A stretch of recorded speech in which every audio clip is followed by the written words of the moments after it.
Hola, esperando que te encuentres muy bien, hoy hablaremos de las corrientes históricas y el materialismo histórico. Antes de hablar del materialismo histórico, voy a hacer un breve resumen del positivismo, historicismo y escuela de los anales. El positivismo surgió en Francia a mediados del siglo XIX. Afirma que todo conocimiento deriva de alguna experiencia, no cree en ideas previas porque todo está abierto hasta que se compruebe objetivamente en un método científico. El historicismo surge en Alemania a finales del siglo XIX. Sostiene que la naturaleza de los seres humanos y sus actos solo se pueden entender considerándolos como parte integrante de la historia, como un proceso histórico continuo. Inició en Francia como una revista de historia y se convirtió en una referencia histórica para muchos historiadores del mundo. La Escuela de los Anales busca explicar épocas más extensas de la historia de la humanidad, no limitadas solamente por líderes. Karl Marx fue un filósofo, economista, sociólogo, periodista, intelectual y militante comunista alemán de origen judío. En su vasta e influyente obra abarcan diferentes campos del pensamiento: la filosofía, la historia, la ciencia política, la sociología y la economía. Plantea que el mundo depende de las tensiones opuestas y de que todo siempre está en movimiento.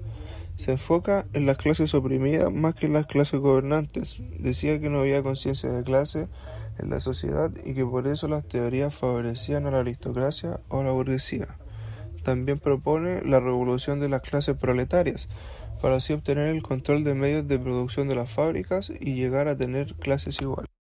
Metafísica. La metafísica es parte de la filosofía que trata del ser, de sus principios, de sus propiedades y de sus causas primeras. Ocupa de estudio la naturaleza, la realidad y sus leyes.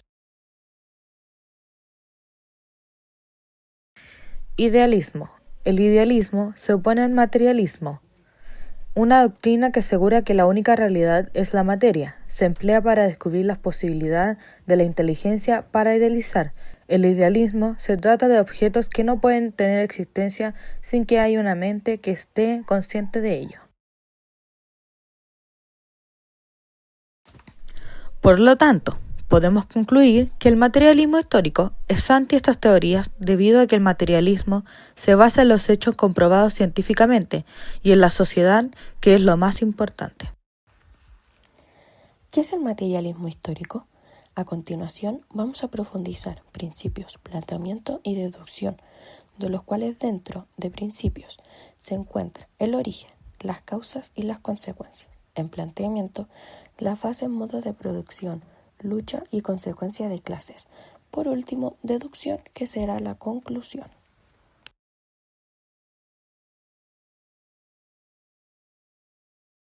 Origen. El materialismo histórico surge de la filosofía de Karl Marx, la cual ha sido y es objeto de gran controversia. Surgieron ideologías políticas de gran peso en el siglo XX. Probablemente el concepto de comunismo o luchas de clase no se conocerían sin Marx. El término materialismo histórico fue dado por Engels para caracterizar la filosofía de Marx. Plantea que la interpretación de la historia y la civilización humana parte de la base socioeconómica. Causas. El materialismo histórico constituye la base teórica y metodológica de la sociedad. Constituyó una revolución radical en el pensamiento social. Plantea la base material de la vida social y las leyes que determinan el desarrollo histórico natural, destacando la esfera económica por sobre las diversas esferas de la vida social. Da prioridad a la relación de producción como principal sobre las demás relaciones sociales. También el materialismo histórico eliminó dos defectos principales de las demás teorías históricas. Eran idealistas, no investigaban las causas materiales y se limitaban a la ideología, y por otro lado, estudiaban solo el papel de las personalidades destacadas, sin prestar atención a las masas populares, primordiales en la historia. Los mismos hombres hacen su historia, pero no con libertad absoluta, ya que cada nueva generación actúa según sus determinaciones objetivas, creadas antes de su existencia. ¿El materialismo histórico no trajo consecuencias? Sí, el materialismo histórico trajo consecuencias religiosas, debido a que inculcó un modo anti-ideológico, donde rechazaba la religión en la historia. Este no debía ser tomada como algo fundamental, sino que en segundo plano.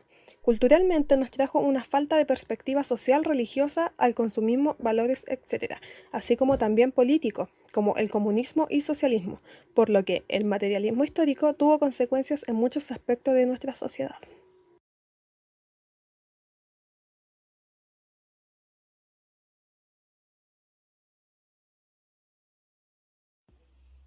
El materialismo histórico tiene como base al marxismo. Este es un sistema que rechaza el capitalismo y es utilizada por Karl Marx. El modo de producción es el capitalismo, ya que este trata sobre el uso de la propiedad privada, la división del trabajo, entre otras. En la lucha de clase, Marx dice que gobernaban las personas con más poderío material. En general eran personas adineradas, provocando una desigualdad en las clases sociales, y a la vez se generaba una explotación a los trabajadores. Esto nos lleva a la conciencia de clase, ya que Marx propuso la idea de que existiera solo una clase social, la clase trabajadora, para que no existiera desigualdad y así poder beneficiar a esta misma. Podemos concluir que el materialismo son los que determinan relaciones sociales y no a la inversa. La base de la sociedad es el modo de producción económica. La ciudad crece y se organiza a partir de su sistema productivo en las relaciones sociales, que gracias a nuestras leyes, valores y nuestra cultura determina el modo de producción económica. Esto quiere decir que nuestra sociedad se basa en el capitalismo, porque nuestro modo de producción es capitalista. En la actualidad, este modelo explicativo sigue vigente, siendo utilizado por antropólogos, historiadores y sociólogos. No obstante, este se ha limitado de algunos elementos marxistas, de los cuales se ha considerado independiente. ¿Qué nos dejó el materialismo histórico? El materialismo histórico nos dejó inculcada la lucha de clases, por lo que los sindicatos es un fiel ejemplo de estas, donde buscan que no exista gente que gane mucho más que otras, darles derechos al trabajador, lucha por jornadas justas, vacaciones y valorarlo más, ya que son la pieza fundamental de cualquier empresa.